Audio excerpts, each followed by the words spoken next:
Acompáñame. Sí, acompáñame a Cristología. Cristología es un curso donde aprenderás qué es lo que Jesús dijo sobre él mismo, qué es lo que la historia dice sobre Jesús, qué es lo que diferentes religiones creen sobre Jesús y quién es Jesús. Acompáñame en este curso y aprendamos juntos quién es Cristo.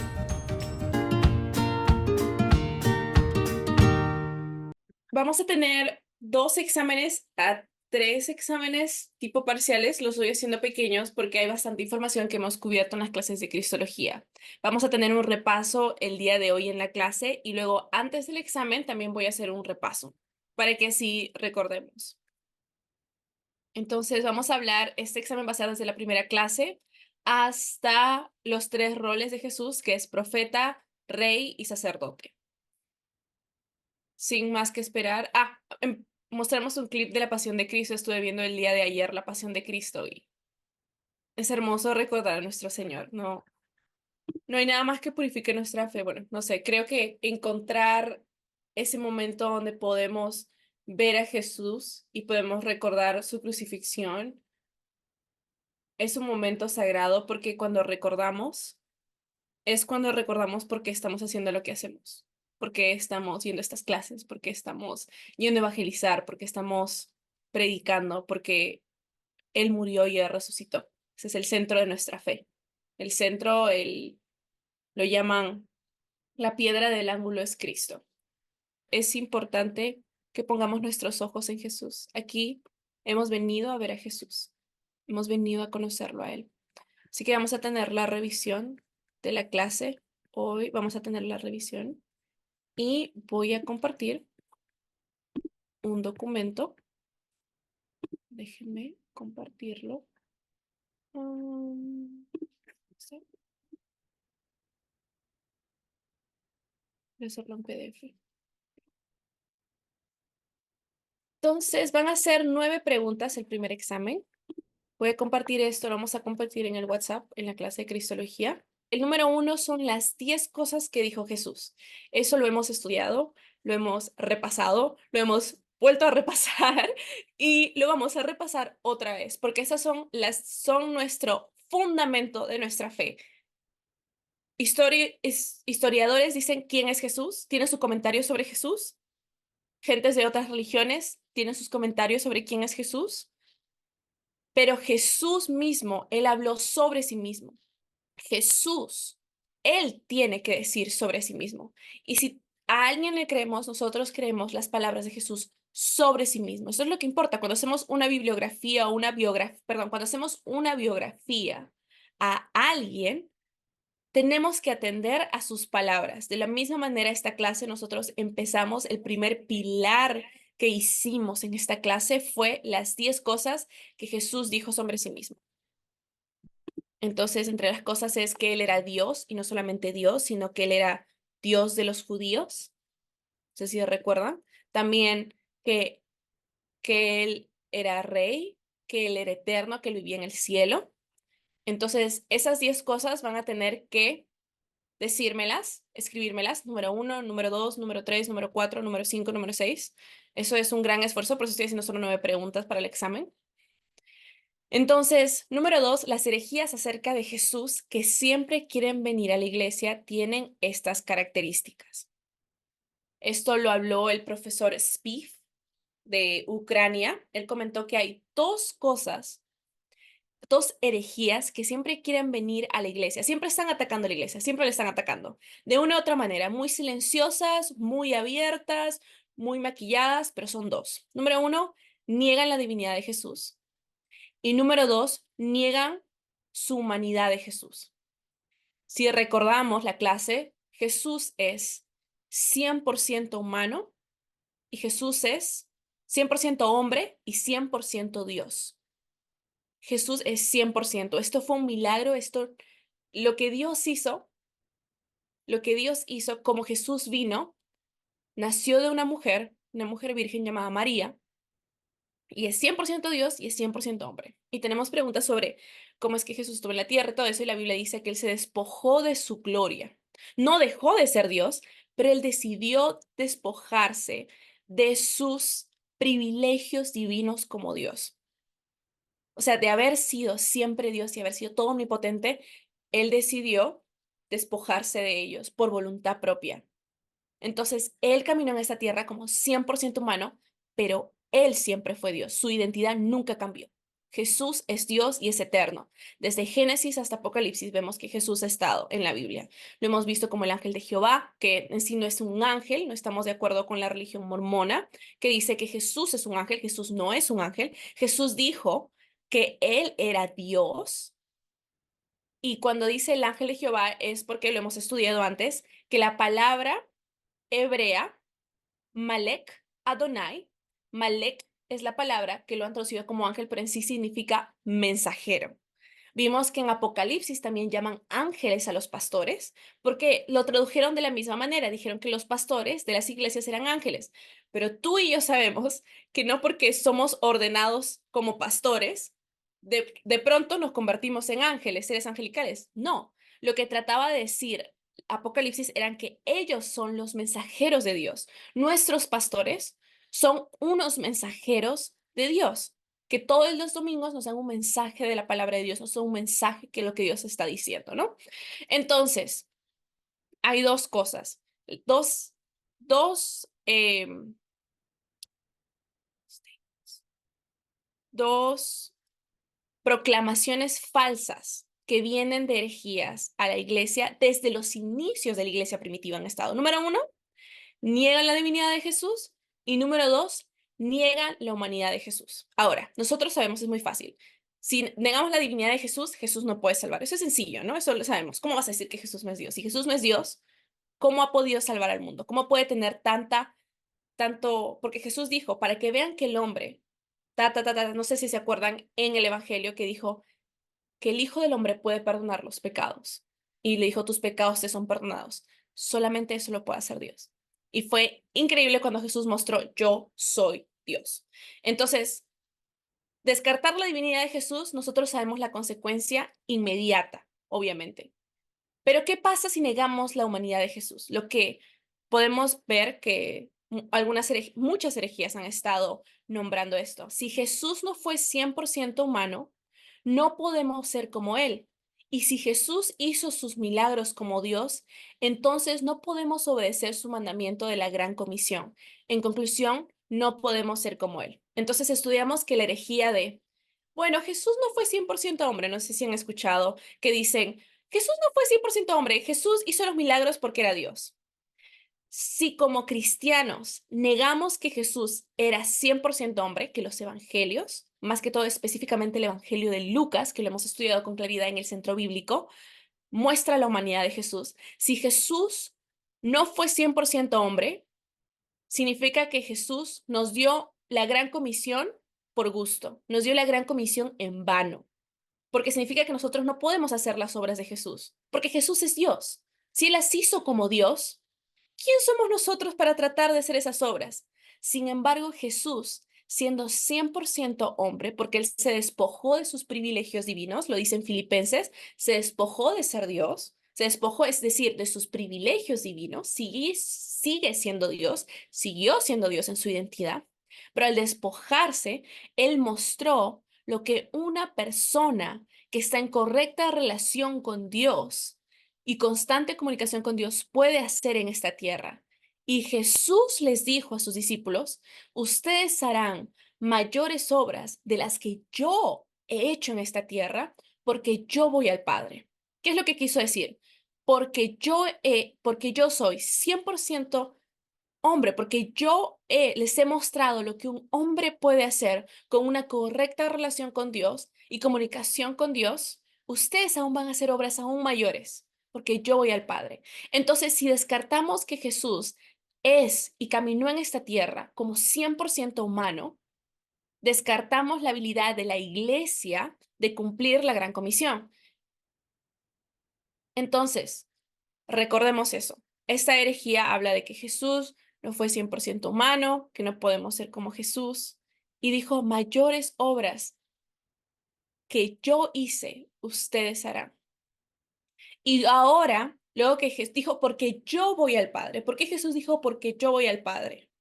Porque cuando Jesús fue al Padre, restauró nuestra relación con el Padre. Y ahora nosotros, lo hemos visto en la clase de Romanos, y estamos viéndolo, vamos a verlo en la clase de Fundamentos Cristianos, nosotros somos hechos la justicia de Dios. Significa que en Cristo Jesús, tenemos una correcta relación con Dios. Lo que Jesús tuvo cuando estuvo en esta tierra. Jesús nos demostró en práctica, en ejemplo y en teoría, nos demostró absolutamente de todas las maneras cómo un cristiano debe lucir.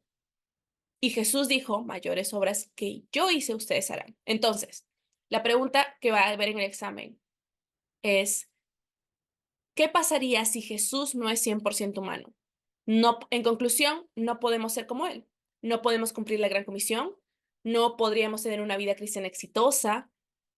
No podríamos tener una vida de oración exitosa porque la oración que ahora tenemos con nuestro Padre es porque la es nuestro Padre Celestial por medio de Jesús.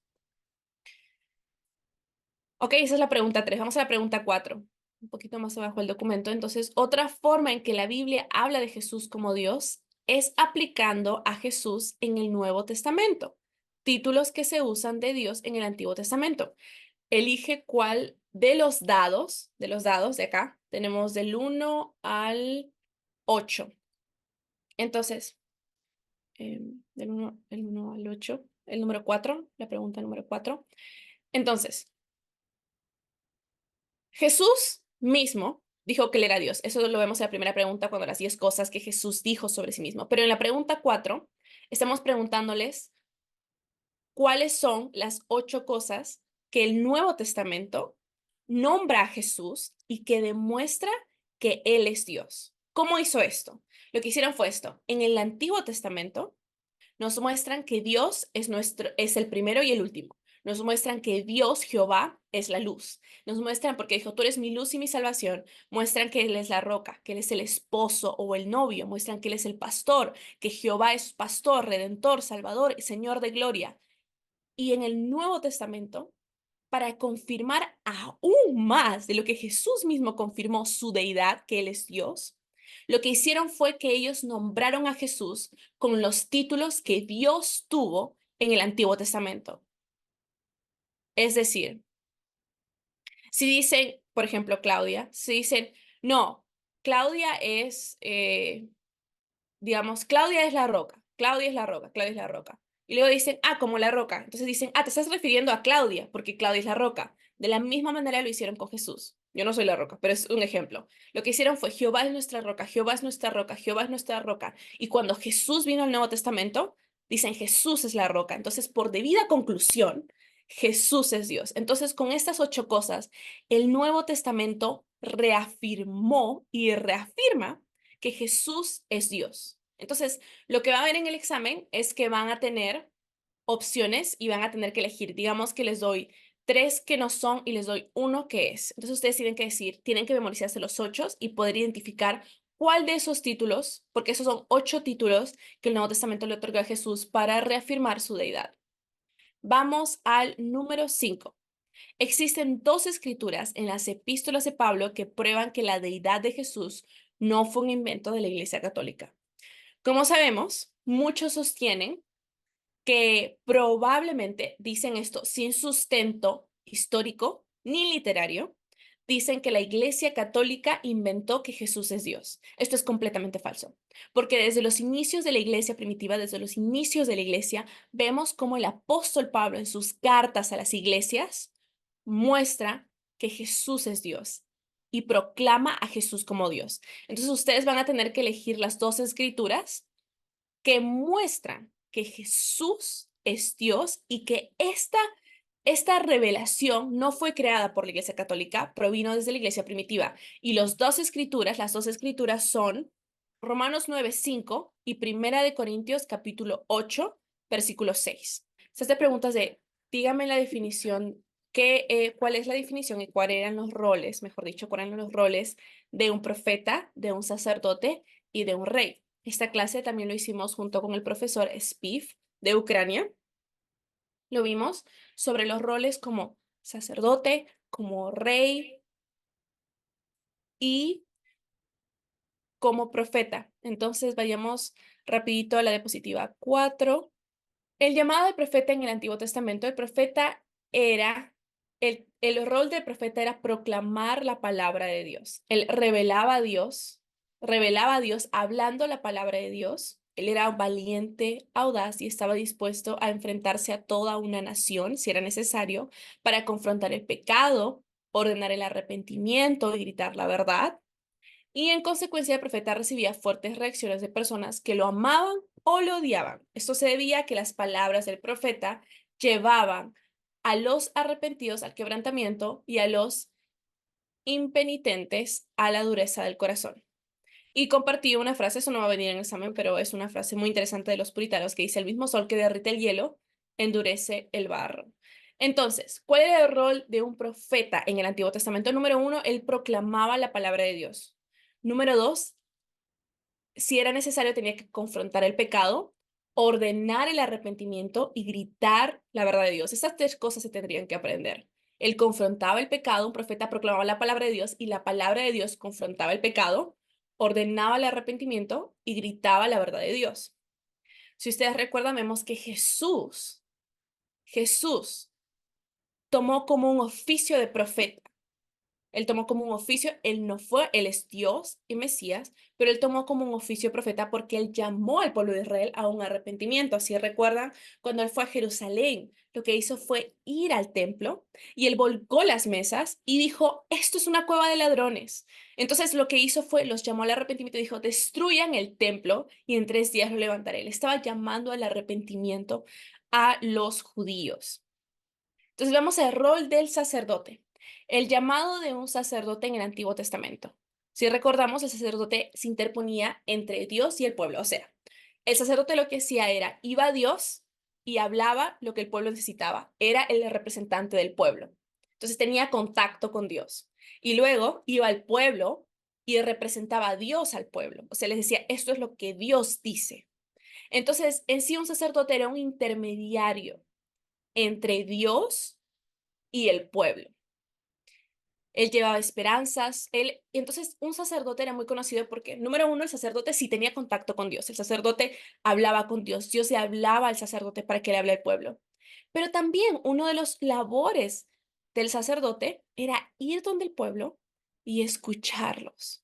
Ser como un consejero, estar con ellos, ser empático, estar con ellos y escuchar sus esperanzas, sus sueños, sus miedos. Escuchaba sus pecados. Como sacerdote, cuando traían un animal para ser sacrificado, el pueblo le comentaba a él y les decía: estos son mis pecados, esto es lo que he hecho, estoy arrepentido, necesito perdón de Dios, por eso traigo esto. Entonces un sacerdote estaba constantemente escuchando a su pueblo, escuchando al pueblo de Dios, siendo consciente de sus pecados, de sus miedos, de sus sueños. Entonces, él era un intermediario y él escuchaba la confesión de sus pecados y oraba por ellos. Su función principal era ofrecer sacrificios para demostrar que el pecado era muy real y merecía la muerte, al tiempo que pedía a Dios su perdón y luego les daba la bendición de Dios. Entonces, esto es lo que hacía un sacerdote. Un sacerdote, esto es un claro ejemplo para recordar, iba donde el pueblo, digamos. Entonces venía una persona, digamos que venía un nombre, venía Ana. Venía Ana y traía un animal limpio, de acuerdo al Antiguo Testamento, y lo ponía y lo ofrecía. Entonces el sacerdote estaba ahí y decía: hola Ana, ¿cómo estás? ¿Cómo ha estado tu día? Coméntame cómo ha estado tu semana. Entonces Ana hablaba con el sacerdote y le comentaba: mira, estoy pasando por esto, no sé, mi familia está pasando por un gran problema económico, eh, mis hijos han pecado de esta manera, yo he pecado de esta manera, mi esposo ha pecado de esta manera, queremos estar limpios con Dios, por eso estoy trayendo los animales. Entonces, luego que el sacerdote hablaba con Ana, decía: ok, entonces vamos a hacer el sacrificio, porque tus pecados tenemos que pagar el precio de tus pecados. Entonces, sacrificaban, había un sacrificio, se derramaba sangre y el sacerdote era parte de ello. Y luego él tomaba todo lo que la mujer le había dicho, todo lo que Ana le había dicho, y iba a Dios y decía: Dios, Ana está pasando por esto, Ana está pasando por lo otro, oro por esto por Ana, que sus pecados sean perdonados. Y luego de que el sacrificio estaba terminado y consumado, bueno, luego del sacrificio, él les decía: sus pecados han sido perdonados, la bendición está sobre ustedes, Ana, puedes ir en paz. Entonces Ana se retiraba del templo después de haber encontrado con el sacerdote y iba con felicidad. ¿Por qué? Porque Dios había escuchado su oración, porque había tenido un contacto con Dios. Ahora, esa era la función de un sacerdote en el Antiguo Testamento. En el Nuevo Testamento, Jesús dice que, en Hebreos dice que Él es nuestro sumo sacerdote y Él es de la orden de Melquisedec, es decir, que no tiene principio ni fin. Es decir, que Jesús ahora, Él es el que va a hacer la función. Y vemos cómo Jesús está cumpliendo en este momento, hoy en día, en este momento a las 8:05 hora a la hora ECA en Tulsa, Oklahoma, está cumpliendo esa función de sacerdote. ¿Cómo? Me vas a preguntar. Bueno, la palabra de Dios dice que si confesamos nuestros pecados a Jesús, Él es fiel y justo para perdonar nuestros pecados. Es decir, que solamente hay un sacerdote ahora constituido y es Jesús. Bíblicamente solo hay un sacerdote y es Jesús. Y a Él le tenemos que confesar nuestros pecados. Esto es algo bíblico, Hebreos, el libro de Hebreos y los otros libros, lo vemos en Juan, en la epístola de Juan, cuando él dice, si confesamos nuestros pecados a Jesús, Él es fiel y justo para perdonar nuestros pecados y limpiarnos de toda maldad. Ahora, Jesús es un sacerdote especial, único, porque Jesús, Él mismo fue el sacrificio por nuestros pecados. Entonces Jesús, cuando Él dice que Él está sentado a la diestra del Padre, cuando la palabra dice que Jesús está sentado a la diestra del Padre, número uno nos muestra que si Jesús está sentado, un sacerdote solo se podía sentar cuando el sacrificio ya era consumado. Entonces Jesús, al decir la palabra que Jesús está sentado a la diestra del Padre, significa que consumado es. El sacrificio está hecho. Hay perdón para ti, hay bendición para ti, hay salvación para ti. Entonces, cuando dice Jesús está sentado a la diestra del Padre, nos dice el sacrificio de Jesús fue acepto, hay bendición, hay salvación para nosotros. Ahora, luego dice que Él intercede por nosotros. Eso es algo que el sacerdote en el Antiguo Testamento, él hacía. Pero ahora Jesús intercede por nosotros al Padre. Es decir, que Jesús está en este momento, digamos, hablándole sobre Rosa, al Padre. Le está diciendo, Padre, Rosa necesita esto. Padre, Rosa necesita lo otro. Padre, sus hijos. Padre, su esposo. Padre, su esto. Entonces, Jesús en ese momento está intercediendo por todos los cristianos. La palabra de Dios nos comenta que Jesús es nuestro sumo sacerdote. Entonces, el labor ahorita de Jesús es que Él es nuestro sumo sacerdote y Él está intercediendo al Padre por nosotros, nos dio su bendición y Él está sentado. Al estar sentado como sacerdote, significa que su sacrificio fue acepto y estamos bendecidos en Cristo. Entonces, ese es el llamado de un sacerdote en el Antiguo Testamento. Entonces, esa va a ser la pregunta de cuál es el rol de un sacerdote en el Antiguo Testamento. Ustedes van a decir que su rol era ser mediador, era escuchar la confesión de los pecados y era pedir a Dios por el perdón del pueblo y darles la bendición de Dios. Vamos al siguiente. ¿Qué significa que Jesús es rey? Ahora, ¿cuál era el rey? ¿Cuál era el rol de un rey? Un rey es el que rige un reino, ¿verdad?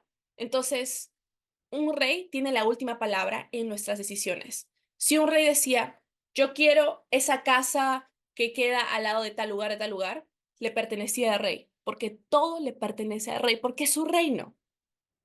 Si ahorita en ese momento no tendríamos democracia, pero habría un reinado, si el rey quisiera, no sé, si el rey quisiera tu carro, el rey no tendría que pedírtelo. Simplemente manda a los guardias y los guardias traen el carro. ¿Por qué? Porque es su reinado. Cuando le preguntaron a Jesús, ¿tú estás diciendo que eres rey? Y Jesús dijo, para esto yo he nacido. Lo que quería decir Jesús, que Él es rey. Ahora, Jesús es rey sobre lo invisible. Jesús reina sobre el mundo espiritual, los principados y las potestades. Significa que Él tiene el mayor poder en ese lugar. Rey sobre lo visible y rey sobre nuestra vida. Vamos a la otra pregunta, 9. ¿En qué versículo muestra que Jesús es rey? Vemos en Juan 18, 36, 37, cuando dice, respondió Jesús, mi reino no es de este mundo. Si mi reino fuera de este mundo, mis servidores pelearían para que yo no fuera entregado a los judíos. Pero mi reino no es de aquí. Le dijo entonces Pilato, luego, ¿eres tú rey? Respondió Jesús: tú dices que yo soy rey. Yo para esto he nacido y para esto he venido al mundo, para dar testimonio de la verdad. Todo aquel que es de la verdad, oye mi voz.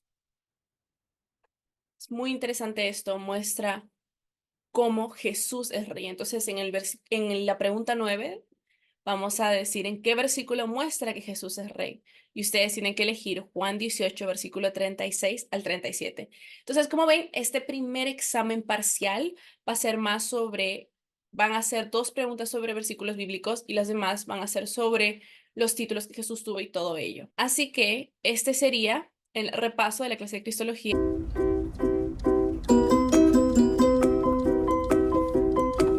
Si te gustó este video, dale click al botón me gusta y suscríbete para que veas más videos. Y si quieres ser parte de Ruach, dale click al link o ingresa a www.cbruach.com e inscríbete para que tengas acceso a todas las clases y así obtengas tu certificado.